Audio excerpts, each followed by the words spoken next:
Hello everybody, and welcome back to OMB Reviews. I am the critic who is a cynic. Hope you're doing well, and today we'll be doing a box office breakdown for this past weekend, which saw the domestic debut of No Time to Die and the second weekend of Venom 2. So we'll go ahead and dive into those numbers and what it likely means for these films going forward. But before going any further into that, please make sure you smash that like button, light up that fire button if you're watching on Odyssey. Also, make sure you're subscribed to the channel with that bell notification turned on. That way you know every time a new video or live stream goes live on the channel. So, No Time to Die has raced past $300 million globally, and that, of course, is getting the big news story. Unfortunately, it really did not do very well domestically. So, this is a film that, remember, I had been covering this the last couple of days, had been said to have been likely to make around $84 million. The range towards the end of their projections was it was going to make somewhere between $70 and $100 million. This is what the industry so-called experts were saying. And then all of a sudden, after those Friday numbers came in, they realized, oh, wait a minute, this film's not doing nearly as well. And then they had to bring it back down to say, okay, maybe it'll make $55 to $60 million. And sure enough, $56 million is the projected gross of the opening weekend for No Time to Die, which is definitely not a very strong start in the domestic marketplace. However, it is doing relatively well in the overseas markets, and so very similar to what I've been saying in previous videos, the overseas market is really going to determine whether or not No Time to Die is going to be able to make its money back, and the reason why is because barely anyone is showing up for the actual domestic release of the film, especially in comparison to films like Venom 2, which saw $90+ million last weekend in its opening weekend, which also was able to go, again, past what the experts were saying that film was going to make, and it actually even did it again in its second weekend, making another $32 million when many people were saying it was going to make between $25 and $26 million instead. So still a 64% drop, which is still, again, it's still a relatively high drop, but not in the 70s like they were predicting. And a 64% drop for a bigger budget film is a little bit more on the normal side. And so this is actually very good news for Venom going forward, especially since it is now up to $141 million domestically. And also it is starting to open this weekend and next weekend in other countries. And so even though the numbers are going to look a certain way right now, I do want to put the caveat, especially when we do the actual projections for this movie and for No Time to Die, that these obviously are very much subject to change because No Time to Die is in its second weekend in certain markets, whereas films like Venom 2 are going to be in its second weekend right now, but are going to be in its first weekend next weekend. And so really having projections and predictions for films that don't open in most territories or a large portion of the territories around the world at the same time becomes that much more difficult to be able to actually make any type of predictions for. So again, we'll talk about that as we go through these numbers. But again, No Time to Die, $56 million. Venom going to second place with $32 million. Finally, some competition at the box office. And the Addams Family is right now at the number 3 spot. Addams Family 2 with $10 million, which is a 42% drop from its opening weekend. So a relatively strong start there for Addams Family 2, which is a film we still don't have an official budget yet for. Looking at all of the films that have come out so far and also where they are in their various weeks, we can see that Shang-Chi has now dropped to number 4, making another $4.2 million. And even though it's lost another 600 plus theaters, it is over $212 million domestically, actually crossing $400 million worldwide. And so that film is still making some net gains profits there. And its 6 weeks still making millions of dollars is a good sign for this film. Again, it has continued to have very small drops from week to week. Even in the midst of more competition this weekend especially, it was still able to remain relatively strong for what it is. Unlike things like The Many Saints of Newark, which was an HBO Max stay-and-date release, which saw a close to 70% drop, making $1.45 million. We actually found out today that this film cost around $50 million to make. So again, you can try and argue HBO Max being able to cover for some of the cost of this, but because we don't actually have numbers that really support this specific film, bring specific people to their platform, which is the only way that I really metric as far as whether a film is itself successful or not. Because we don't really have that information, what it means is all we do have is the actual production numbers, the budget, the likely marketing for the film, and also what it's actually doing at the box office, which at this point really is nothing. The fact that Free Guy in its 9th week of release made $1.3 million and almost beat Many Mistakes of Newark, I think, is really also speaking to the very strong release of Free Guy, especially having very strong domestic showing even after 9 weeks. Again, not getting that much more closer to over $100 million domestically, but doing still well enough in various other parts of the world where, again, it is looking to be a financial success for Disney. Obviously, still with that one caveat of the China numbers, really not knowing exactly where this movie will fall because of how little studios get from China because they're communists. And this is, once again, your weekly reminder that these studios work with communists and that is downright evil. Dear Evan Hansen in its 3rd week saw another 60% drop and also lost over 1,000 theaters. So Dear Evan Hansen is essentially done. There's no way that this film is going to be able to make any money back at this point. All the while, you have films like Candyman and Jungle Cruise making very little money. Jungle Cruise still after 11 weeks in 400 theaters, but as I've been saying, it's not really doing much of anything. Going into the individual releases, No Time to Die, with its $56 million domestic opening, is now at $313 million worldwide, and that's why it's going to be a lot harder to predict and project this film, because normally it's after the first 2 weeks of a domestic release where it's also being released internationally at the same time, where this time we actually have the second weekend for a lot of markets and only the first weekend domestically. So I'm going to make my projections based off of this number. However, I'm also going to be able to add to this number based on whatever the domestic is. So I'm going to add on to the domestic total, and that will adjust the number slightly depending on how well or not well this film does. So that way we have a projection as what it likely will make right now, with the caveat that it is not necessarily the full story because it is still not only needing to release some more weeks here domestically, but also in other countries as well, which could have and make a huge difference and impact on how much the actual film is able to make, if it's able to make anything at all. It's still a long way off from being profitable because it needs to make $750 million at least worldwide to break even. Venom 2 at $185.5 million worldwide right now. This has a very similar story, with the difference being it's doing incredibly well domestically, and it has not opened yet in a ton of markets. It will open up in many starting next weekend, and so we'll really have a good idea of how well or not well this film will do worldwide after next weekend. But if it's opening up in as many markets as I believe it is opening, we're going to find ourselves in a situation where this movie likely will at least get close to that break-even number once we get those international numbers in, would be my guess, because of how many countries this still has not yet opened in. All the while, as I mentioned, Shang-Chi, $401.5 million worldwide. Again, the domestic success of this film really is the reason why it is in a situation where it can be called financially successful at this point in time.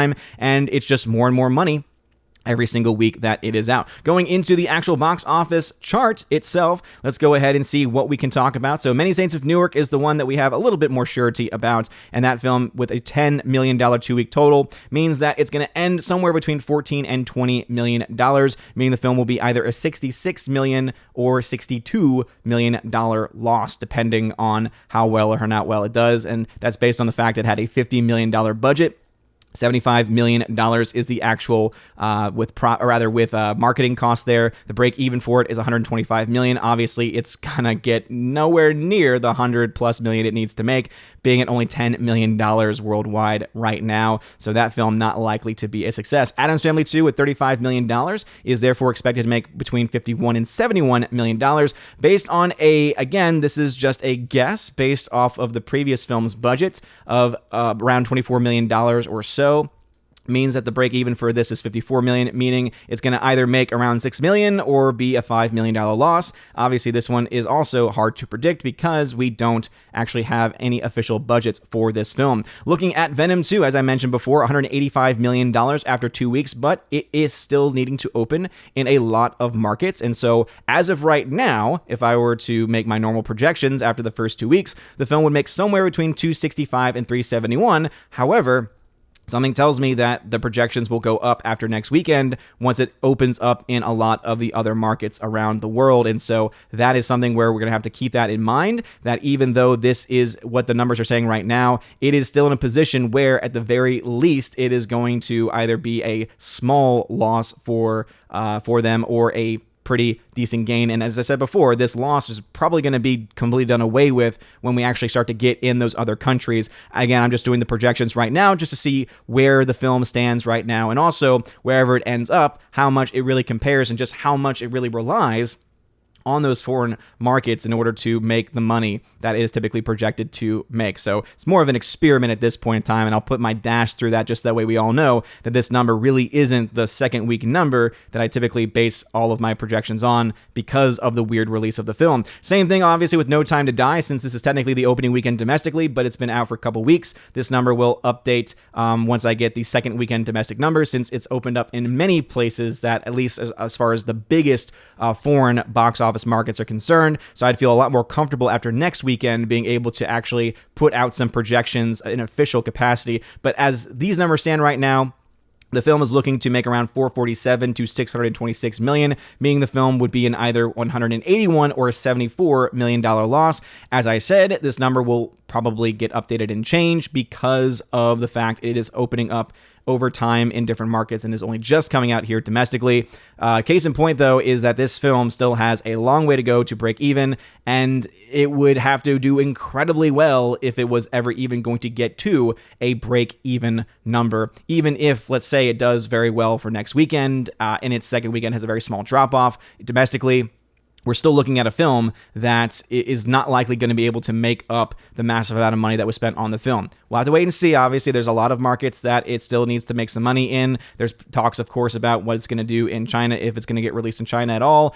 Things like this are obviously things that are being talked about, which have to be taken into consideration, and we, of course, will cover that as soon as those numbers become available. But I wanted to get these numbers out there. No Time to Die, $300+ million worldwide, but a very tepid $56 million domestic opening, all the while Venom 2 had actually a very strong holdover from last weekend, but also is slowly opening up. So there's really not a whole lot as far as the official projections that I can really make on a lot of films, except for Addams Family 2, and really the only one that I can have any confidence in is The Many Saints of Newark, because of having an actual reported budget and also having actual 2-week numbers here, with the film not expected to do much else anywhere else. But obviously everyone in the media is going to be holding on to, right, the fact that No Time to Die is making over $300 million in 2 weeks. However, it still has a long way to go to actually break even. Anyway, what are y'all's thoughts about this? Do you think that Venom 2 will be able to reach its break-even number by next weekend? I would say if it's opening up in as many markets as I believe it is, and it does relatively well in those markets, I think it could definitely get to that point. For No Time to Die, obviously, I think this is a movie that still has such a long way to go. I don't see a path forward for this film to be a financial success unless, of course, he is able to start to pull some pretty huge numbers in places like China, or if it gets even a China release and how much it actually makes in that market. As of right now, it's doing pretty well in the UK with 35 million, in Germany with 15 million, but obviously that still leads several countries that have yet to report, that have yet to get the release of the film, and obviously we still have to see how it does in its second, third, and fourth weekends here domestically as well, especially with films like Dune set to come out on the 22nd of October, and also other films set to come out between now and then as well. So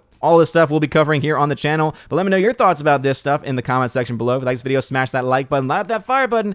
If you're watching it, honestly, it really does mean a lot. You're all amazing, beautiful people. Huge shout out to Kara Tharp, who is a new member over on Locals. Have a wonderful rest of your Sunday, and as always, God bless.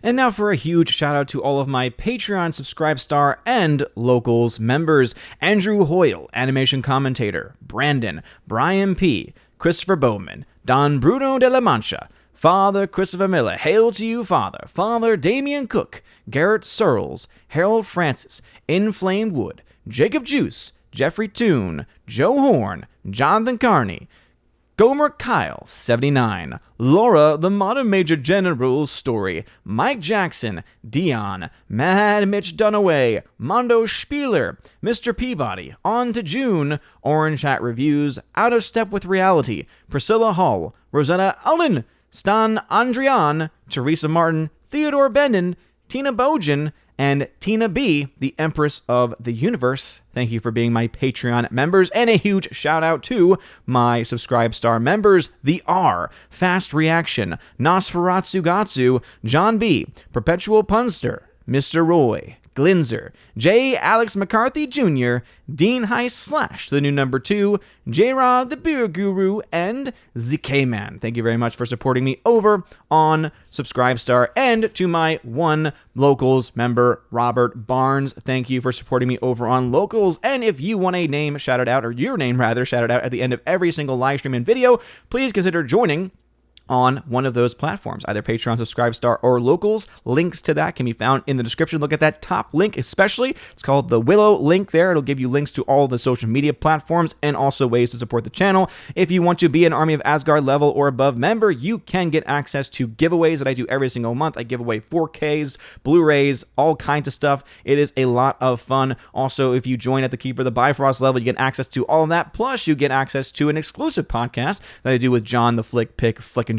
We have a lot of fun. We do that once or twice a month. And if you join at the Chosen of Valhalla level, you get all of that. Plus, in your first month, you get a t-shirt of your choice and send anywhere in the world. And also, you get to be featured on the channel once a month on the Chosen of Valhalla live stream, where we get to hang out and have a good time. So anyway, if any of that sounds good, check out that link in the top of the video as I mentioned. You guys are amazing and beautiful people. I hope you have a wonderful rest of your day. And as always, God bless.